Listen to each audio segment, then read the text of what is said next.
Welcome back to Rusty Relic Revivals, everybody. Appreciate you tuning in once again. Hopefully this video won't be too long, too terribly drawn out. I won't get into a great lot of detail because you've seen this Bronco before. It's a 78 Bronco. We did a Will It Run video on it back in towards the end of last year. It's the one, it's got a little rust in it, but it's really well optioned, and I was gonna get moving under its own power and start working its way back to being roadworthy. So don't really have big chunks of time to devote to it, so I'm going to do it like you'd eat an elephant, one bite at a time. So the bite we're going to take today is going to be a new fuel pump. Shouldn't be too terribly bad. I've put several of these on, but I'll walk you through it in case you've never done one or want a little bit of hands-on guidance to get through it. It's really not that hard, simple hand tools. All right, we're on the driver's side of this rig, right just in front of the oil filter. If you go right in front of the oil filter and you see this that I'm pointing to with my wrench, that's the fuel pump.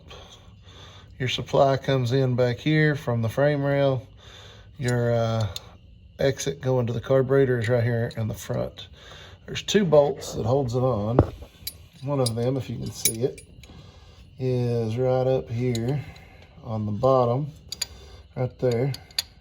And there's one straight across from it on the top of the fuel pump. So the first thing I'm going to do is unhook the metal line going to the carburetor, which is this right here. I've got a line wrench.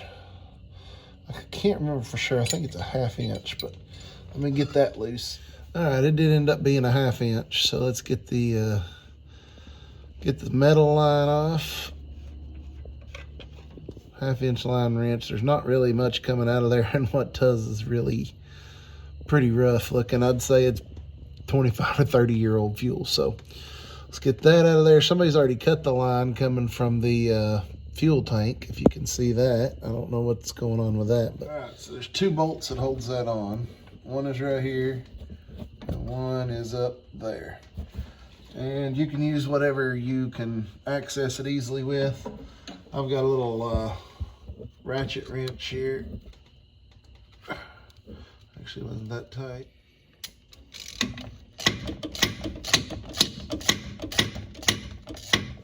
Now, once you get both bolts loose, you can take it out. If you'll notice, the bottom hole is slotted all the way out. I'll show you what that's for when we put it back in. The top hole is just an actual through hole. But you notice when you take the bolts loose, it kind of springs up like that. I'll show you why that is once we get it out, but keep that in mind, okay? So you can pull it straight out, like so.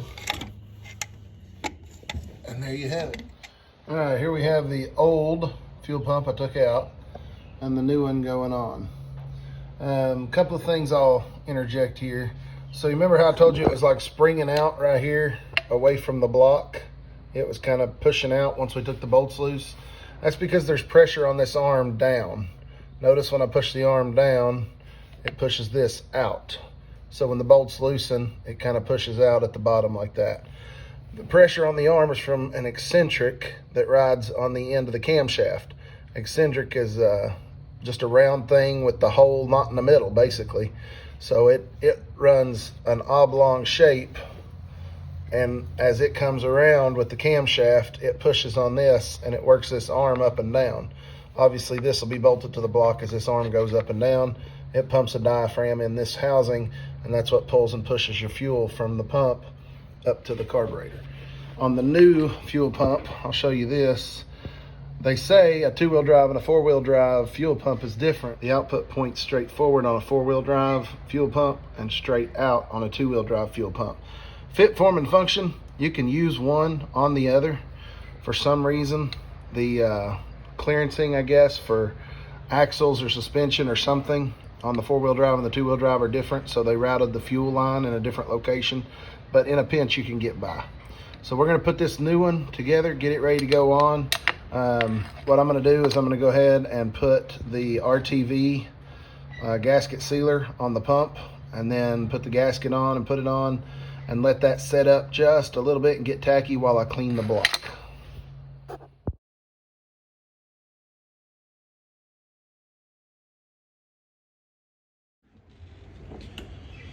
All right, before you criticize me too harshly with how sloppy I was on my gasket there, I have a better method for that, but all of my little nozzles to go on the blue RTV tubes were missing, and I was needing to move on with the project, so had to do what I had to do. It was a little bit messy, but it's going to work just fine. So on the cleaning, you got to make sure all the old gasket is off. Hopefully you can see what I'm doing here, just a little scraper, making sure everything is off of the mating surface. That's critical. You'll have an oil leak if you don't. Nobody wants that. So I usually use the scraper, try to make sure none goes inside that little hole where the fuel pump arm goes. I usually use a scraper, and then I take a little wire brush and hit it with that a little bit. Try to clean it up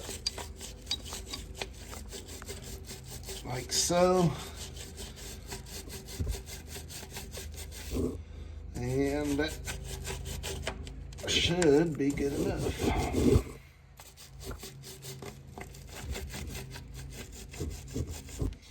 Try to get that stud as well so that nut will thread on good. Okay, so the tricky part is kind of got to go at a downward angle with that arm. I mean, you have to get it pointed down towards the bottom of the passenger side to make sure that it goes underneath that arm, or that eccentric we were talking about.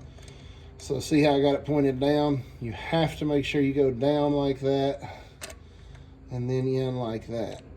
And once you get it there, you should be able to start this bottom bolt, just to kind of keep stuff from moving around a little bit.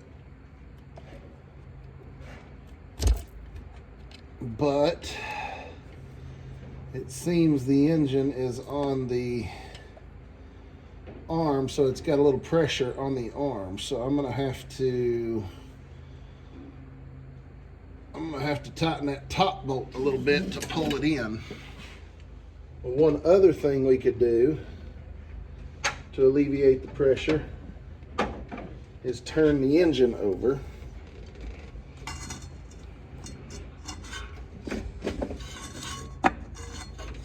Alright, so what I'm doing now is turning the engine over, just like maybe one turn on the crankshaft, which should be half a turn on the camshaft, and that'll get that eccentric. Instead of being pushing down on the arm, it'll have the flat spot pushing down. Let's see, is that going to allow us to close that up? There we go, see there? Now I can slide that right up flush and start that nut on the top side. Now I can start the nut, I'm sorry, I said top side, on the bottom side.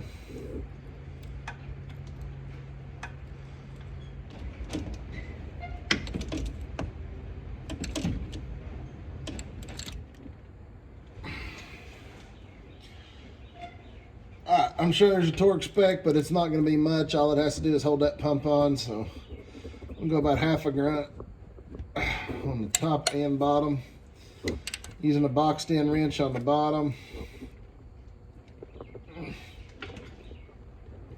You'll want to make sure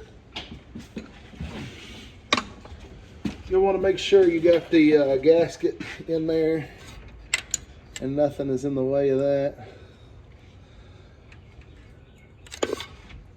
I'll put the use a 1/4 inch drive ratchet and socket on the top.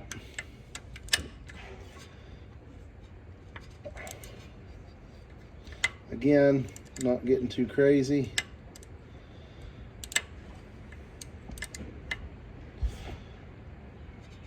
That should be good right there. All right. So now it's bolted back onto the motor. We just gotta get our lines hooked back up. All right, so we got our steel fuel line that comes up from the fuel pump. It was still bolted to the old fuel pump, or screwed in, I should say, not bolted, but the line was plugged up with mud daubers and stuff, so I had to get a coat hanger and kind of rod it out. Now I can blow through it. Everything's good and clear. I cleaned it up as best I could. Should be good to go. Made sure it'll hold a little pressure. So now I'll snake it back down. This goes inside of that bracket, kind of turned around. I don't know if you can see, but now I got it down there real close to where it goes. So now we can go in from the bottom and screw that the rest of the way on. All right, once you get down here, you should be able to start it by hand pretty easily. Make sure you're not cross-threading anything.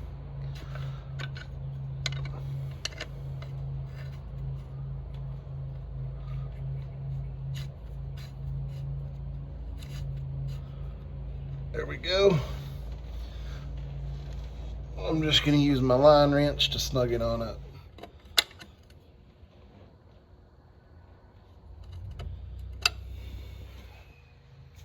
Okay, I figured it'd be easier to just go ahead and do that last part than just try to walk you through it. It's not rocket science, so I think you can figure it out. Got a test jug right here, just a gallon jug with a little gasoline in it. This is just to make sure it'll pump. Would not run it this way, would not advise running it this way, fire hazard. But whatever. Flexible rubber hose coming out of the jug, going into the inlet on the pump. Again, just want to make sure it's pumping and cycling good fuel. Then we've got a flexible rubber line connected. Here's our steel line coming up from the fuel pump. Got a flexible rubber line connected to it. And then once we make sure it pumps, I'm going to hook it up to the carburetor right there. All right, now that I got it kind of set up, hooked the battery up, I'm going to pull the coil wire off.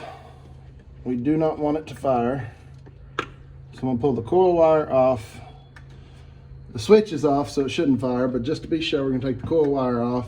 We want to see fuel coming out of this hose right here. That's going to the carburetor, but we're going to leave it off just to make sure fuel pumps out.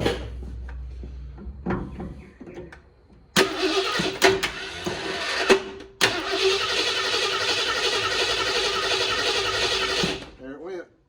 So I don't know if you saw, but there was a pretty good squirt came out of the hose right here. Do it just one or two more times. Yep, that's a good flow of fuel. So we'll hook this into here, but first, before we do anything else, we're gonna unplug the battery. We're gonna get that fuel off of the intake. Last thing we want is the intake flooded with fuel while we try to start it. Again, this was just to ensure I had fuel coming out of the hose. Now I can connect that to the carburetor and go back to trying to tune the carburetor. You already saw it run, so I won't go through all that with you right now. Just wanted to do a quick overview in case you ever need to fill a fuel pump on a 351 Modified or 400. Now you'll see how. Thanks again for watching. Catch you next time on Rusty Relic Revivals.